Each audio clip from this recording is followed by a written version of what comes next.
I'm here on my usual Uberpool ride to office, but little did I know I'm sitting beside an artiste. Okay, That was a compliment. Thank you. yeah, and that's only speaking 1% of your other occupations. Yeah, but yeah, that's the world we live in, right? Social opportunities abound every minute, and it's very fast paced, and so is the pace of business. You never know who you would meet on the way to work. So the idea of future of work is yes, to have a structure, but the structure should not be evident, in your first interactions. So I was engaging with Shonok in a conversation, and we thought about capturing it on video. So Durga Puja is huge from the place I belong, Kolkata, and he's actually been a hands-on artist and a designer for one of the locality pujas. I was just seeing samples of it and stuff. So thinking about how we met, and this is so random, we decided to shoot a video. Shonak, what do you think should be the nature of businesses interacting?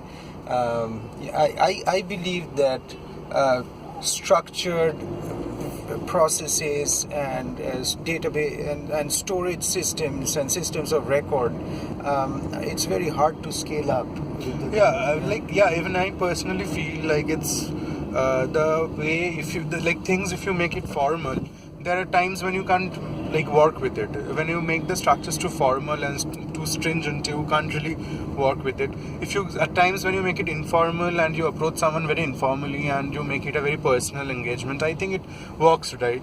I think it helps in building something. From my personal experience during the Durga Puja, if you approach some artisans or someone who is making the handicrafts very formally, things might not work out.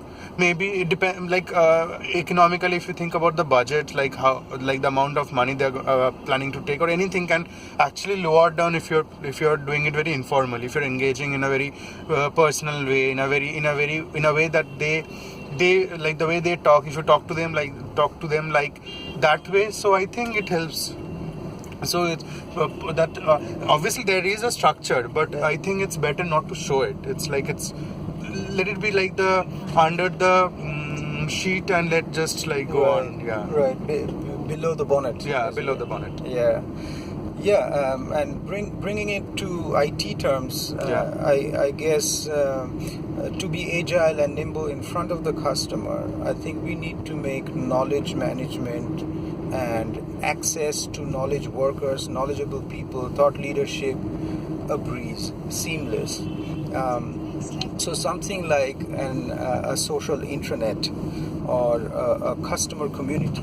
Just think of a way if Shonak was my customer or a potential customer, what is the leave behind I can leave with him after our conversation? So if I can through my phone, if I can quickly loop him in on a live community for my business, our conversation stays alive. Yeah. Right? So, and this is just a physical interaction. We could have met on Twitter. It has happened to me many times. Or Instagram. And this was a coincidence. Yeah. And coincidences like this happen throughout the day, even more so in a social world like ours. And loop them back to a live platform, okay, and keep the conversation alive. And it's a very natural flow of a conversation that happened elsewhere into business. Instead of pushing a white paper out and asking the person to subscribe and then convert it to a lead. I believe this is the kind of world we live in. And it's very unexpected whom you're going to meet and what exactly is going to turn out. Yeah. And this happens very informally also. This was not a formal planned meet. Exactly. Yeah. And sales may not be the intended outcome of the process. I mean, the idea is to keep more and more people engaged around the brand. Okay. We got to end our video here because our Mr. Uber driver got a phone conversation, which is an interesting element to our video here. We were missing some background soundtrack on this anyway. So that's it.